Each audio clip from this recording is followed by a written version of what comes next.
आज नवरात्रा का तीसरा दिन है और माँ चंद्रघटा के रूप में माँ की पूजा की जाती है। बोलिए चंद्रघटा मात की जय। आज मैं आपको चंद्रघटा मैया की कथा सुनाऊंगी। पिंडज पर्वरारूढ़ा चंडकोपास्त्र कैर्यत्वा प्रसादम तनुते महायम चंद्रघटेति विश्रुता। माँ दुर्गा की तीसरी शक्ति का नाम चंद्रघटा है। नवरात्र उपासना में तीसरे दिन इन्हीं के विग्रह का पूजन आराधना की जाती है और इनका स्वरूप परम शांतिदायक और कल्याणकारी है। इनके मस्तक में घंटे के आकार का अर्धचंद्र है। इसी कारण इस देवी का नाम चंद्रघटा पड़ा है। इनके शरीर का रंग स्वर्ण के समान चमकीला है। इनका वाहन सिंह है। हमें चाहिए कि हम मन, वचन, कर्म एवं शरीर से शुद्ध होकर विधि विधान के अनुसार माँ चंद्रघटा की शरण लेकर उनकी उपासना आराधना में तत्पर हो। इनकी उपासना से हम समस्त सांसारिक कष्टों से छूटकर सहज ही परम पद के अधिकारी बन सकते हैं। तृतीय अध्याय, महिषासुर का वध। महिषासुर के प्रधान सेनापति चिक्सुर ने जब देखा कि हमारी सेना का संहार हो रहा है तो वह क्रोध से भर गया और स्वयं भी अंबिका साथ युद्ध करने के लिए चल पड़ा। उसने युद्ध के मैदान में जाकर देवी पर बाणों की ऐसी वर्षा की जिससे बादल मेरू पहाड़ के शिखर पर पानी की धारा बरसा रहे हो। इस पर देवी ने अपने बाणों से चिक्सुर के बाणों को काटकर उसके सारथी और घोड़ों को मार डाला। इसके बाद देवी ने चिक्सुर के धनुष और ध्वजा को ही काट दिया। चिक्सुर के धनुष के कट जाने पर देवी ने उसके अंगों को भी अपने बाणों से बीन दिया। धनुष, रथ, घोड़ा और सारथी के नष्ट हो जाने पर चिक्सुर अपने हाथ में ढाल एवं तलवार लेकर भगवती देवी का वध करने के लिए आगे बढ़ा। उसने तलवार से सिंह के मस्तक पर प्रहार किया। बड़े वेग से उसने देवी की बाहीं भुजा पर वार किया। वह तलवार जब देवी की भुजा पर पड़ी तो वो टूट गई। इस पर क्रोध से लाल नेत्र करके चिक्सुर ने अपने त्रिशूल से देवी पर वार किया। त्रिशूल आकाश मार्ग से गिरता हुआ सूर्य के समान प्रकाशमान दिखाई पड़ा। त्रिशूल को अपनी ओर आते देख देवी ने अपने त्रिशूल से चिक्सुर के त्रिशूल के 100 टुकड़े कर दिए और इसके साथ ही देवी के त्रिशूल ने चिक्सुर के प्राण भी हर लिए। इस प्रकार देवी ने चिक्सुर का अंत किया। चिक्सुर के मरने पर देवताओं का शत्रु चामर दैत्य हाथी पर बैठकर देवी भगवती से युद्ध करने आया। उसने आते ही देवी पर शक्ति का प्रहार किया। इस पर देवी ने अपनी हुंकार से शक्ति को निष्प्रभावी बना दिया। शक्ति को निष्प्रभावी होते देखकर चामर ने अत्यंत क्रोधित होकर अपना त्रिशूल देवी भगवती पर फेंका। देवी ने उस त्रिशूल के अपने बाण से टुकड़े टुकड़े कर डाले। इसके बाद देवी का वाहन सिंह उछलकर हाथी पर बैठ गया। चामर से मल्ल युद्ध करने लगा। सिंह ने चामर को हाथी पर से नीचे जमीन पर गिरा दिया। सिंह बड़े वेग से आकाश की ओर उछला और जब वो पृथ्वी पर वापस आया तो अपने पंजों से चामर का सिर धड़ से अलग कर दिया। क्रोधित देवी ने शिला और वृक्ष आदि की चोटों से उदग्र नामक राक्षस को मार डाला। उसके बाद कराहल नामक राक्षस को अपने दांतों, मुखों और थप्पड़ों से मार डाला। अब देवी ने गधा के प्रहार से उदत नामक दैत्य को भी मार डाला। इसके बाद वासपाल नामक राक्षस का बिंदीपाल से अंत कर दिया। बाणों से ताम्र और अंधक नामक राक्षसों की मौत के घाट उतार दिया। त्रिनेत्रों वाली देवी दुर्गों ने उग्रस्य, उग्रवीर्य, महाहनु नाम के राक्षसों को त्रिशूल से मार गिराया। तलवार से बिड़ाल नामक राक्षस का सिर धड़ से अलग कर दिया और दुर्धर और दुर्मुख राक्षसों को अपने बाणों द्वारा यमलोक पहुंचा दिया। इस प्रकार जब महिषासुर ने देखा कि देवी ने मेरी सेना को यमलोक पहुंचा दिया है तो वो भैंसे के रूप में धारण कर देवी के गणों को दुख पहुंचाने लगी। कुछ गणों को मुंह के प्रहार से, कुछ गणों को खुरों से तो कुछ गणों को पूंछ घुमाकर और कुछ गणों को सींगों के प्रहार से चोट पहुंचाने लगा। किसी को तेज दौड़ाकर, किसी को गर्जना करके, किसी को भ्रमण और श्वास की वायु से पृथ्वी पर पटकने लगा। इसके बाद जब देवी के वाहन सिंह को मारने दौड़ा तो देवी को उस पर क्रोध आ गया। इस पर भेषबन महिषासुर क्रोधित होकर अपने खुरों से धरती को खोदने लगा तथा ऊंचे पहाड़ों से सींगों से पत्थर फेंकने लगा और गरजने लगा। महिषासुर के वेग से दौड़ने के कारण पृथ्वी हिलने लगी। पूंछ की फटकार से समुद्र का जल उछल उछल कर चारों ओर पृथ्वी पर फैलने लगा। सिंगों के आघात से मेघ खंड खंड हो गया। उसकी श्वास से वायु से उड़ते हुए सैकड़ों पर्वत आकाश से पृथ्वी पर गिरने लगे। इस पर देवी ने पास फेंक कर दैत्य को बांध दिया। दैत्य ने बंध जाने पर वैश्य का रूप त्याग दिया। अब महिषासुर ने सिंह का रूप धारण किया और जैसे ही देवी उसका सिर काटने को हुई तो दैत्य ने आदमी का रूप बना लिया, जो हाथ में तलवार लिए हुए था। देवी ने फौरन अपने बाणों से उस मायावी राक्षस को उसी तलवार ढाल सहित बींध डाला। अब वह हाथी बन गया। अपनी सूंड से वह देवी के वाहन सिंह को खींचने लगा। इस पर देवी ने अपनी तलवार से उसकी सूंड काट डाली। अब महिषासुर ने एक बार फिर वैश्य का रूप धारण कर लिया। पहले की तरह वह चर अचर जीवों सहित समस्त त्रिलोकी को व्याकुल करने लगा। अब क्रोध में भरकर देवी बारंबार उत्तम मधु का सेवन करने लगी। लाल लाल नेत्र करके अट्टहास करने लगी। उदर बल वीर्य और मद से क्रुद्ध हुआ दैत्य भी गरजने लगा। उसने देवी पर अपने सींगों से पर्वत फेंकने शुरू कर दिए। देवी दुर्गा ने अपने बाणों से उन पहाड़ों के टुकड़े टुकड़े कर दिए।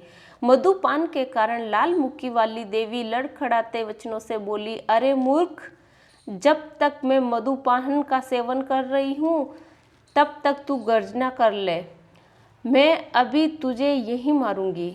तब देवता यहाँ गर्जना करेंगे। इतना कहकर देवी दुर्गा उछलकर उस दैत्य पर जा चढ़ी और उसको अपने पैरों से दबाकर शूल से उसके गले पर आघात किया। देवी के पैर से दबने पर दैत्य अपने दूसरे रूप से अपने मुख से बाहर होने लगा। अभी ये आया ही बाहर निकला था कि देवी ने अपने प्रभाव से उसे रोक दिया। अब वह आधा निकला हुआ ही राक्षस युद्ध करने लगा। देवी ने तलवार से उसका सिर काट दिया। इस प्रकार राक्षस महिषासुर का अंत हो गया। महिषासुर के मारे जाने पर दैत्य सेना में हाहाकार करने लगी। तब उस सारी सेना का भी देवी ने नाश कर दिया। इस प्रकार सब देवता अत्यंत प्रसन्न हुए। ऋषि महर्षि सहित समस्त देवता देवी की स्तुति करने लगे। गंधर्व राज गान करने लगे तथा अप्सराएं नृत्य करने लगी। ओम। चतुर्थ अध्याय, देवताओं द्वारा देवी की स्तुति। ओम ऋषि बोले, देवी ने जब पराक्रमी दुरात्मा महिषासुर का वध कर दिया और राक्षसों की सेना को मार दिया तो इंद्र आदि समस्त देवता अपना सिर और शरीर झुकाकर भगवती दुर्गा की स्तुति करने लगे। जिस देवी ने अपनी शक्ति से यह जगत व्याप्त कर रखा है और जो समस्त देवताओं तथा महर्षियों की पूजनीय है, उस अंबिका को हम भक्तिपूर्वक वंदना करते हैं। वह हम सबका कल्याण करे। जिस अतुल बल और प्रभाव का वर्णन भगवान विष्णु, भगवान शंकर, ब्रह्मा जी भी नहीं कर सके, वही चंडिका देवी सब संपूर्ण संसार का पालन करे और अशुभ भय का विनाश करे। पुण्यात्मा के घरों में आप स्वयं लक्ष्मी का रूप हो, पापियों के घरों में तुम अलक्ष्मी रूप हो, सतकुल में जन्म लेने वालों के लिए तुम लज्जा रूप होकर उनके घरों में निवास करती हो। हम उस दुर्गा भगवती को नमस्कार करते हैं। हे देवी, इस संसार का पालन करें। हे मातेश्वरी, आप इस अचिंतनीय रूप का असुरों का संहार करने वाली शक्ति और युद्ध में असुरों के साथ आपके अनेक प्रकार के चरित्रों को हम किस भांति वर्णन कर सकते हैं। अर्थात आपकी महिमा का वर्णन शब्दों से बाहर की बात है। आप संपूर्ण संसार की उत्पत्ति का कारण है। आप में सत्व गुण, रजोगुण और तमो गुण में तीनों उपस्थित हैं, तो भी दोषों के साथ आपका संसर्ग नहीं बन पड़ता। भगवान विष्णु और महादेव आदि देवता भी आपको पार पाने में असमर्थ हैं। आप ही सबकी आश्रय हैं। यह समस्त जगत आप अंशभूत हैं, क्योंकि आप सबकी आदिभूत अव्याकृत प्रकृति हैं। हे देवी, संपूर्ण योगों में जिसके उच्चारण में सब देवता तृप्त होते हैं वह स्वाहा आप ही हैं। इसके अतिरिक्त आप पितरों की भी तृप्ति का कारण है, इसीलिए सब लोग आपको सौधा कहते हैं। हे देवी, वो विद्या जो मोक्ष को देने वाली है, जो अचिंतनीय मोह ज्ञान स्वरूपा है, मोह की इच्छा वाले मुनिजन जिसका अभ्यास करते हैं, वो तुम ही हो। हे देवी, तुम वाणी रूप हो, दोष रहित हो, ऋग और यजुर्वेद की एवं उद्गित और सुंदर पदों पाठ वाले सामवेद की अर्ष्य रूप हो। तुम भगवती दुर्गा हो। इस संसार की उत्पत्ति एवं पालन के लिए तुम वार्ता के रूप में प्रकट हुई हो और तुम संपूर्ण विश्व की पीड़ा हरने वाली हो। हे देवी, जिससे समस्त शास्त्रों को जाना जाता है वो मेधा शक्ति तुम ही हो और दुर्गम भवसागर से पार करने वाली नौका भी तुम ही हो। लक्ष्मी रूप से विष्णु भगवान के हृदय में निवास करने वाली और भगवान महादेव द्वारा सम्मानित गौरी देवी तुम ही हो। हे देवी, मंद मुस्कान वाले निर्मल पूर्ण चंद्रबिंब के समान उत्तम सुवर्ण की मनोहारी कांति से कमनीय तुम्हारे मुख को देखकर भी महिषासुर क्रोध में भर गया, यह बड़े आश्चर्य की बात है। हे देवी, तुम्हारे यही मुख जब क्रोध से भर गया तो उदय काल के चंद्रमा की तरह लाल हो गया। तनी हुई भौहों के कारण आपका विकराल रूप हो गया। उसे देखकर भी महिषासुर के शीघ्र प्राण क्यों नहीं निकल गए, ये बड़े आश्चर्य की बात है। हे देवी, तुम हमारे कल्याण के लिए प्रसन्न होती हो। आपके प्रसन्न होने से इस विश्व का अभ्युदय होता है और जब आप क्रुद्ध हो जाती हो तो कितने ही कुलों का सर्वनाश हो जाता है। यह हमें अभी अभी ज्ञात हुआ है जब तुमने महिषासुर की विशाल सेना को देखते ही देखते मार गिराया। हे देवी, आप उन्नति को देने वाली हो। आप जिस पर प्रसन्न होती हैं वे सभी जगह मान सम्मान पाते हैं, उन्हें ही धन यश मिलता है। वे अपने धर्म का पालन करते हैं, वे ही रक्षित रहते हैं। वे अपनी पत्नी, अपने बच्चों तथा संबंधियों के साथ प्रसन्न रहते हैं। हे देवी, आपकी कृपा से ही अत्यंत आदृत पुण्यात्मा पुरुष अपने धर्म संबंधी कार्य प्रतिदिन निष्पादित करते हैं। आपकी कृपा से ही उन्हें स्वर्ग लाभ मिलता है। इसी कारण आप तीनों लोकों में फल देने वाली मानी जाती हैं। हे देवी दुर्गे, आपका स्मरण करने पर आप प्राणियों के भय हरण करने वाली हो। स्वस्थ पुरुष जब आपका स्मरण करते हैं तो आप उन्हें अत्यंत पवित्र बुद्धि प्रदान करती हैं। दरिद्रता, दुख और भय हरने वाली हे देवी, आपसे बढ़कर और कौन इस संसार में है। आप ही सबका उपकार करने वाली तथा सर्वदा दयामयी हो। हे देवी, उन असुरों का विनाश करने से संसार में सुख और शांति हो। ये राक्षस नरक में रहने के निमित्त भले ही पाप करते हो, परंतु युद्ध में मरकर इनको स्वर्ग मिले, ये सोचकर ही आप इन राक्षसों का संहार करती हो। हे देवी, संपूर्ण राक्षस आपके केवल देखने मात्र से भस्म हो जाते हैं और आपने अस्त्रों शस्त्रों से इनका विनाश किया है। इसका कारण यही था कि शस्त्र के प्रहार से राक्षसों को भी स्वर्ग प्राप्त हो जाए। इस प्रकार शत्रुओं के लिए भी आपके विचार कितने उत्तम हैं। हे देवी, आपकी तलवार की उग्र प्रभा, पुंज और त्रिशूल की चमक से उन राक्षसों की आंखें फूट जानी चाहिए थी, परंतु इसका भी एक प्रमुख कारण यह है कि चंद्रमा की किरण के सदृश आपका शीतल मुख उन्होंने देख लिया था। हे देवी, आपका शीतल स्वभाव दुराचारियों के दुष्ट स्वभाव को निर्वर्त करने वाला है।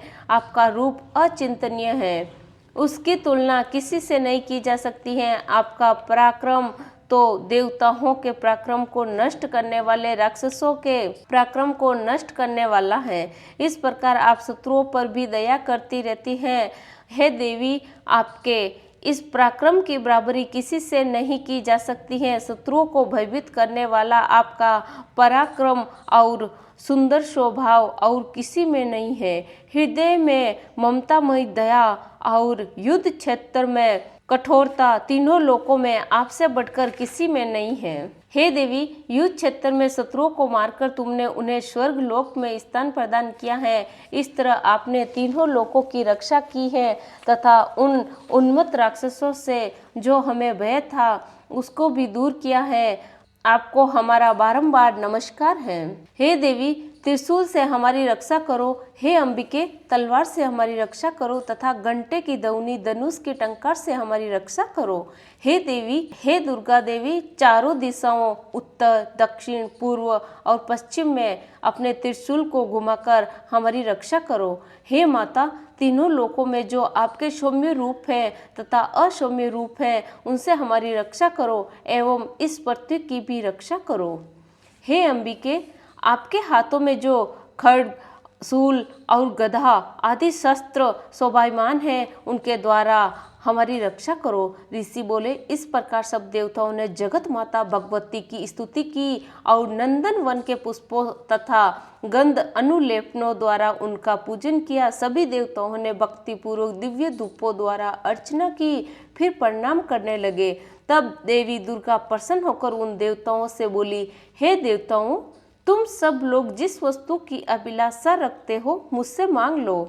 देवता बोले, भगवती ने हमारी सब इच्छाएं पूर्ण कर दी हैं, अब हमें कुछ नहीं चाहिए। हमारा शत्रु महिषासुर मारा गया। हे महेश्वरी, इतने पर भी यदि आप हमें कुछ और वर देना ही चाहती हैं, तो जब जब हम आपको स्मरण करें तब तब आप दर्शन देकर हम लोगों के महान संकट दूर कर दिया करें। हे मातेश्वरी, जो भी मनुष्य इन स्तुतियों द्वारा आपकी स्तुति करे, उसे वित्त, समृद्धि और वैभव देने के साथ ही उसका धन और स्त्री आदि संपत्ति को बढ़ाने के लिए आप सदा हम पर प्रसन्न रहे। ऋषि बोले, हे राजन, देवताओं ने जब संसार के लिए तथा अपने लिए इस भांति प्रसन्न किया तो देवी तत्तास्तु कहकर अंतर्ध्यान हो गई। हे राजा, जिस प्रकार तीनों लोकों का हित चाहने वाली वो भगवती देवी देवताओं के शरीर से उत्पन्न हुई थी, यह सारा वृत्तांत मैंने तुमसे कह दिया है। इसके पश्चात दुष्ट असुरों तथा शुंभ निशुंभ का वध करने के लिए तथा संसार की रक्षा के लिए और देवताओं की रक्षा के लिए देवी उत्पन्न हुई। वह सब कथा मैं तुम्हें सुनाता हूँ, इसीलिए तुम ध्यान से सुनो। ओम। बोलिए चंद्रघटा मात की जय।